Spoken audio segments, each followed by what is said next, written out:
Everyone. మొన్న నాకు ఒకళ్ళు డౌట్ అడిగాడండి. డౌటు ఏంటంటే, అంటే ప్రిలిమ్స్ 4 అటెంప్ట్స్ రాశాను. ఒక్క అటెంప్ట్ కూడా నేను ప్రిలిమ్సే క్వాలిఫై అవ్వలేకపోతున్నానని చెప్పి అన్నారనమాట ఒకడు. సో, ఏంటంటే యాక్చువల్‌గా అంటే వాళ్ళేమని చెప్పారంటే, ప్రతిసారి అంటే మామూలుగా మాక్ టెస్ట్ సిరీస్ రాస్తుంటే మాత్రం ప్రిలిమ్స్ ముందు నాకు బానే అంటే ఇదే కాదు చాలా మందికి కూడా ఇదే డౌట్ అనమాట. అంటే ఏంటంటే నేను మామూలుగా అదర్ ఇన్‌స్టిట్యూషన్స్‌లో రాస్తుంటే మాక్ టెస్ట్‌లో మాత్రం 100 అబోవ్ వస్తుంది. కానీ ఎగ్జామ్‌లో మాత్రం నాకు ఆ మార్క్స్ రావట్లేదు. నేను క్వాలిఫై అవ్వలేకపోతున్నానని చెప్పి అన్నారనమాట. యాక్చువల్‌గా ఏంటంటే మీరు మార్క్స్ అనేది ఏంటంటే ఎంత ఎక్కువ రాస్తే అంత ఎందుకు మంచిదంటారంటే మీకు ఎలిమినేషన్ ప్రాసెస్ అనేది అలాగే ఎలిమినేషన్ ప్రాసెస్ అనేది మీరు ఈజీగా చేయగలరనమాట. ఇంకోటేంటంటే మీరు మార్క్స్ ఎగ్జామ్స్ రాసినప్పుడు మీరు అలాగే ఏం చేస్తారంటే పక్కన ఒక నోట్స్ పెట్టుకోండనమాట. అంటే ఏంటి ఆ మాక్ ఎగ్జామ్స్‌లో మీకు తెలియని పాయింట్స్ కూడా కొన్నుంటాయి. ఆ పాయింట్స్ అన్నీ ఏం చేయాలంటే ఆ నోట్స్‌లో నోట్ డౌన్ చేసుకోవాలనమాట. అర్థమవుతుందా? అలాగే ఆ మార్క్స్ రాస్తున్నప్పుడు మీరు ఇంకోటి కూడా ఐడెంటిఫై ఏం చేస్తారంటే ఎక్కడ ఎక్కువగా మిస్టేక్స్ వస్తున్నాయి మాక్ ఎగ్జామ్స్‌లో. అది కూడా మీరు బానే ఐడెంటిఫై చేసుకొని గుర్తు చేసుకోవాలనమాట. అర్థమవుతుందా? అదొకటి. అలాగే ఇంకా అలాగా ప్రిపేర్ అవ్వాలి.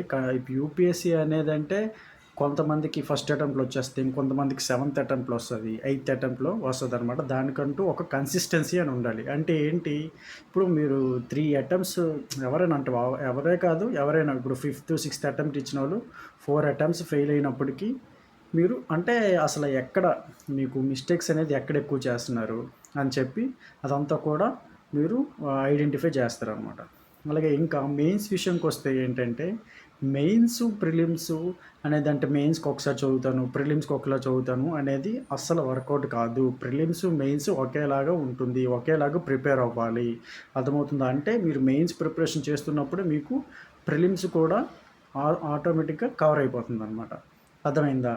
అయితే మెయిన్స్ అనేది నోట్స్ అంటే అంటే ఎలాగా తయారు చేసుకోవాలి? మీరు ఆల్రెడీ కోచింగ్ ఇన్‌స్టిట్యూషన్స్‌కి గాని ఎక్కడికెళ్ళుంటే, అలాగే సమ్ కోచింగ్ నోట్స్ తీసుకుంటే, ఆ నోట్స్‌లో మీకు తెలుస్తుంది. ఒక ఇంపార్టెంట్ పాయింట్స్ అన్నీ కూడా నీట్‌గా ఒక దగ్గర రాసుకోవడం. అంటే మేకింగ్ చేసుకోవడం అనమాట. ఒక ఇంపార్టెంట్ పాయింట్స్.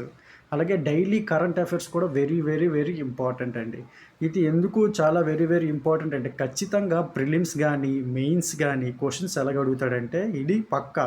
ఎలాగడుగుతాడంటే ఏవైతే కరెంట్ అఫైర్స్‌లో వస్తాయో, డైలీ న్యూస్ పేపర్స్ వస్తాయో దానికి ఇంటర్‌లింక్ చేస్తాడనమాట. అర్థమైందా? దానికి ఇంటర్‌లింక్ అంటే ఏంటి? సపోజ్ ఏదైనా ఒక టాపిక్ తీసుకోండి. ఓకేనా? అంటే ప్రెజెంట్ ఎల్‌నినో అనేది ఉంది. ఇప్పుడు ఎక్కువగా మీకు న్యూస్‌లో చూస్తున్నారు. ఈ ఇయర్ ఎల్‌నినో ఎక్కువుంది అంటున్నారు కదా!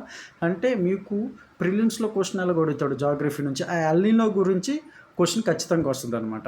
అంటే న్యూస్‌తో పాటు ఇంకేం చదవాలి మీకు ఎల్‌నినో యొక్క ప్రీవియస్ బ్యాక్‌గ్రౌండ్ చదవాలనమాట. అలాగే మెయిన్స్ కూడా మీకు ఇది ఎల్‌నినో గురించి చదవాలనమాట. అంటే ఇంపాక్ట్ ఆఫ్ ఎల్‌నినో గురించి అదంతా కూడా అలాగా మీరు కవర్ చేయాలన్నమాట. అందుకే మీకు న్యూస్ పేపర్ అనేది వెరీ, వెరీ ఇంపార్టెంట్ అనమాట.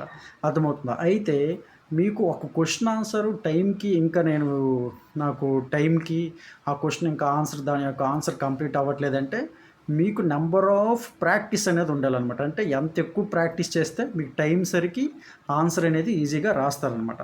ఓకేనా? అంటే ఏంటి ఇంకొకటి ఏంటంటే మీరు ఎక్కువ చదివకుండా ఒక తక్కువ మ్యాటర్, ఒక ఇంపార్టెంట్ మ్యాటర్ మీ దగ్గర ఉంచుకొని బాగా త్వరగా చదివారనుకోండి దాన్ని, ఎగ్జామ్‌లో మీరు ఈజీగా ప్రజెంటేషన్ అనేది చేస్తారనమాట. ఓకేనా? అది అంటే మెయిన్స్ నాకు అంటే టైం సరికి నేను ఆన్సర్ రాయలేకపోతున్నాను, ఆ పాయింట్స్ కలెక్ట్ చేసుకోలేకపోతున్నాను అంటే మీరేంటంటే దానికి ఒకటే సొల్యూషన్ అనమాట. నంబర్ ఆఫ్ టైమ్స్ మీరు ఒక టాపిక్ తీసుకొని లేకపోతే మీరే ప్రీవియస్ ఇయర్స్ క్వెషన్స్ గానీ, లేకపోతే ఏవైనా మీరు మెయిన్ టెస్ట్ గురించి మార్క్స్ గాని తీసుకున్నప్పుడు ఏంటంటే ఒక టైం పెట్టుకుంటారనమాట. ఆ టైం పెట్టుకొని అలా ప్రాక్టీస్ చేయడమే. డైలీ గాని ప్రాక్టీస్ చేస్తే మీకు ఈజీగా వచ్చేస్తుంది. ఓకేనా? సో, ఈ విధంగా ప్రిపేర్ అవ్వండి. అయితే నేను 3 అటెంప్ట్స్‌లోనే అవ్వలేదంటే చాలామంది కొంతమందున్నారు. 5 అటెంప్ట్స్ అవ్వకపోయినోళ్ళు సిక్స్త్ అటెంప్ట్‌లోని అయ్యారనమాట. అయ్యి ఈజీగా ఎగ్జామ్ అనేది క్రాక్ చేశారనమాట. ఓకేనా? ఓకే. Thank you.